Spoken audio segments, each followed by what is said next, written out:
The Leopard is one of the most versatile of all post-war tanks. When the war ended, German industry was in ruins, but its scientists were still largely intact. Whereas British, American, and Russian tank technology was tied to the past, the Germans were able to rebuild from scratch. Germany's experience of armored warfare was far more extensive than that of the wartime Allies, and they used the experiments and mistakes of both sides to come up with one of the most versatile of all post-war tanks. The Leopard 1 is of conventional design, with hull and chassis surmounted by a fully revolving turret.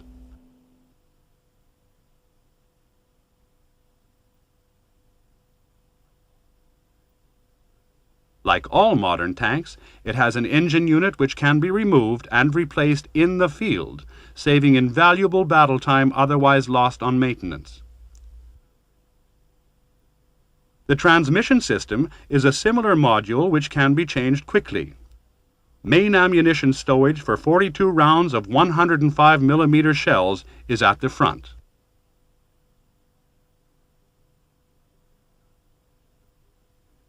The gun is the proven British L7, as fitted to so many other post-war AFVs. Further ready-use ammunition storage space is provided in the well-shaped turret. This also incorporates a coaxial and an anti-aircraft machine gun. The original Leo 1s had cast turrets, but after an interim period of adding on applique armor plates, these were eventually replaced by a welded design featuring spaced armor.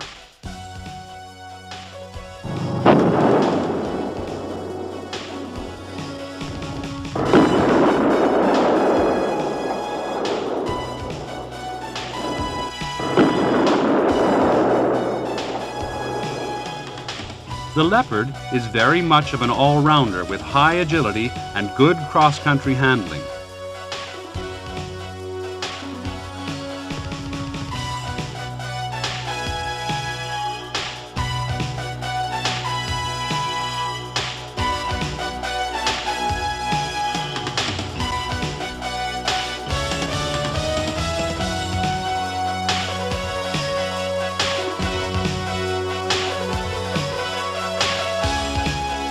After suitable preparations, Leo 1s can ford rivers up to 13 feet deep, the commander giving the driver instructions from the top of his wading trunk.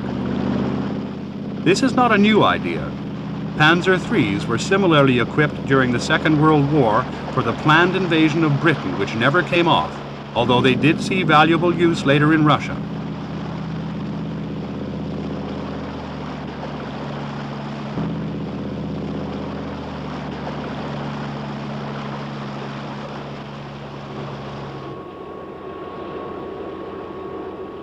Track guards provide extra protection against high explosive anti-tank rounds.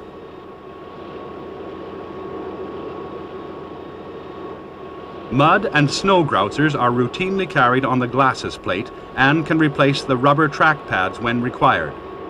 The German army remembers the problems its tanks had during the Russian winters.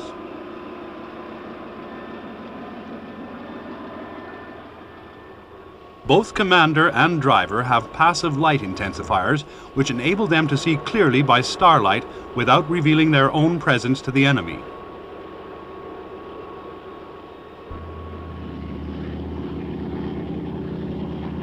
Because it weighs only 40 tons, the Leopard 1's 830 horsepower engine gives it extraordinary agility at a top speed of over 40 miles per hour.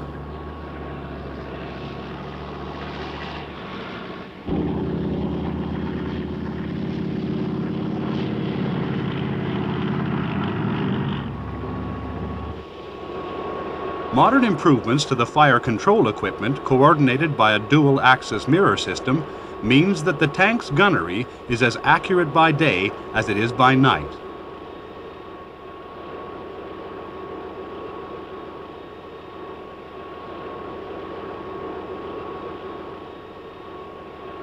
A laser rangefinder is now also being retrofitted as standard, which improves the chances of a first-round hit.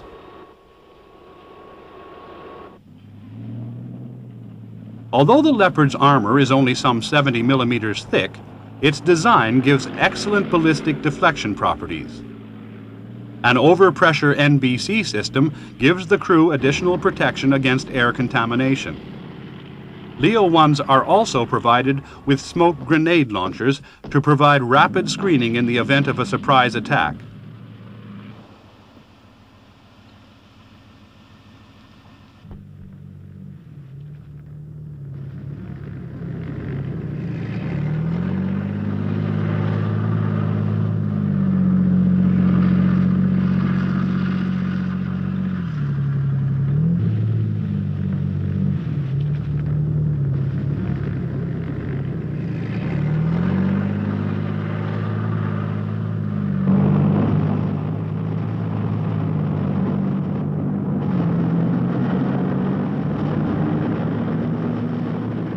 Like several other post-war tanks, the Leopard was designed so that it could be adapted to a variety of other purposes. One is the Panzer, an armored recovery vehicle with a powerful winch for hauling other stranded AFVs out of difficult situations.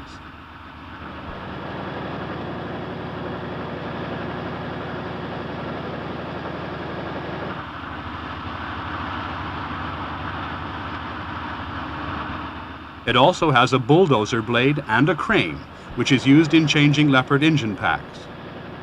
The Panzer normally carries a spare engine on its rear hull for just this purpose.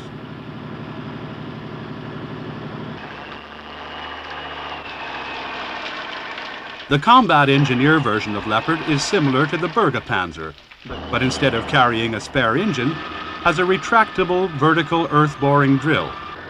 It is also fitted with a dozer blade.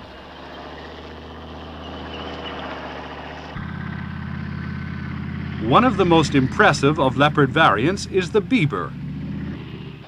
This is a vehicle which can lay a 66-foot bridge capable of carrying all NATO tanks except the weighty Challenger.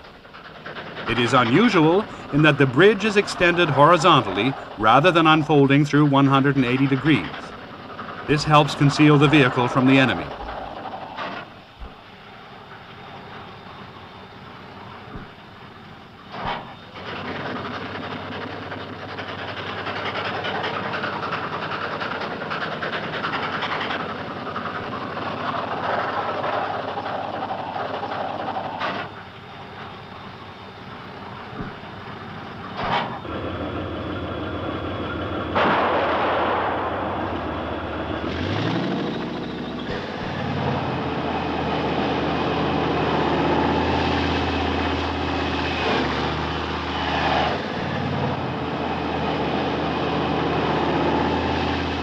With such a sound basic design, it comes as no surprise to learn that other requirements were foreseen and catered for early in the production program.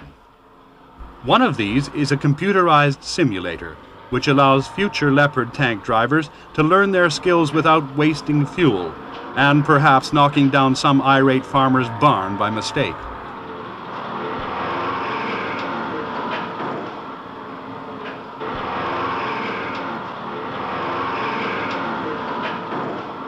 A tiny road wheel follows the driver's control movements over a miniaturized landscape, and pictures from a small TV camera on the road wheel show him where he is.